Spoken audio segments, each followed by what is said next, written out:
Assalamualaikum warahmatullahi wabarakatuh.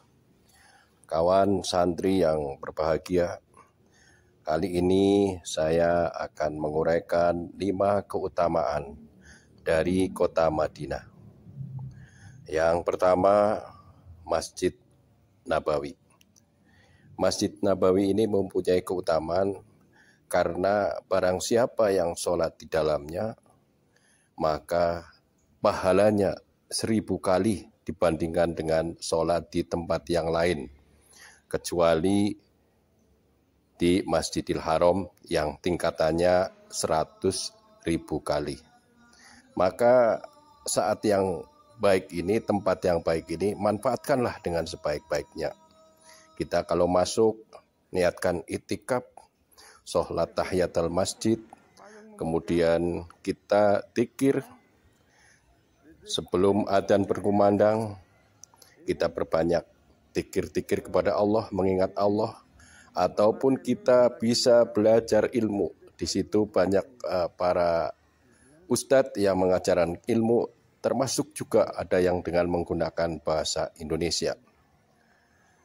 Kemudian di saat adzan yang berkumandang, cobalah Bapak dan Ibu haji dan umroh semuanya, antara adzan dan iqomah itu adalah waktu yang mustajab. Manfaatkan untuk berdoa kepada Allah Subhanahu wa Ta'ala. Dan jangan lupa yang lebih utama, sholat qobliyah, sholat ba'diyah, kerjakanlah di samping sholat wajib yang berjamaah.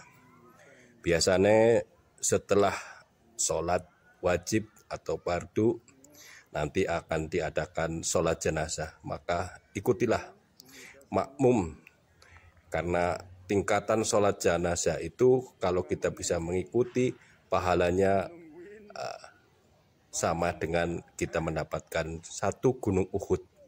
Kalau di situ berarti kita mendapatkan 1000 gunung Uhud. Padahal gunung Uhud itu panjangnya adalah 7 km.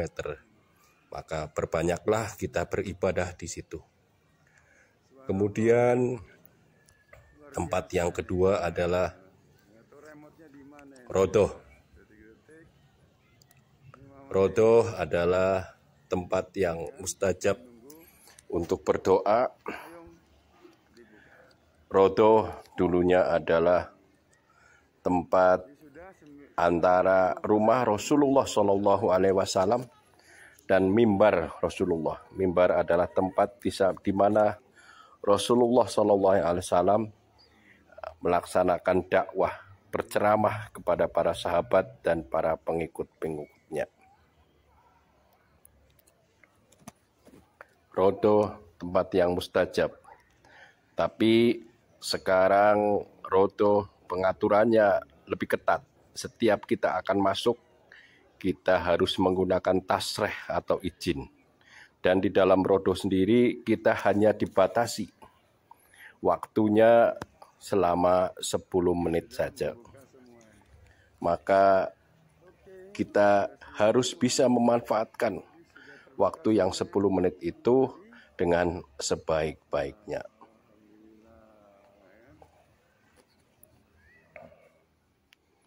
Yang kita lihat ini adalah rodoh dari dalam. Itu di situ kita bisa menyaksikan para jamaah yang sedang jamaah haji dan umroh yang sedang berdoa dan sholat. Nah, di sini ada trik-trik tersendiri biar kita bisa berdoa lebih lama lagi di dalam rodoh. Caranya kita sholat, dan di saat sujud yang terakhir, disitulah kita memanjatkan doa. Agak lama, yang penting kita tidak bersuara, doanya hanya di dalam hati saja. Dengan begitu, kita bisa lebih lama lagi menikmati indahnya beribadah, menikmati kita bertakarub kepada Allah Subhanahu wa Ta'ala. Di rodoh itu kita bisa memanjatkan syukur kepada Allah Subhanahu wa Ta'ala, memohon ampun kepada Allah Subhanahu wa Ta'ala, dan kita bermunajat sepuas-puasnya. Tapi jangan lupa, kita juga jangan terlalu lama karena ada hak orang lain. Ya, kita sesama muslim, biar sesama muslim juga bisa menikmati indahnya berdoa di dalam rodoh. Di saat kita keluar, kemudian nanti kita belok kiri, nanti kita menuju kepada makam Rasulullah SAW. Makam Rasulullah SAW, di situ yang ketiga kita bisa berziarah ke makam Rasulullah SAW. Hakikat kita berziarah kepada Rasulullah sama saja kita bersilaturahim di saat Nabi kita Muhammad SAW. Makam itu menempati rumah Rasulullah SAW di zaman beliau masih hidup.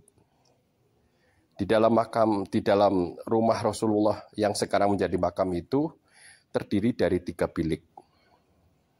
Bilik yang pertama kosong, yang ditandai dengan pagar yang berkali-kali la ilaha illallah Muhammadur Rasulullah. Kemudian bilik yang kedua itu makam Rasulullah SAW yang ditandai dengan bulatan yang besar. Nanti di saat kita di makam Rasulullah SAW kita memanjatkan salam kepada beliau. Kemudian juga di sampingnya ada makam Sayyidina Abu Bakar dan makam Umar bin Khattab.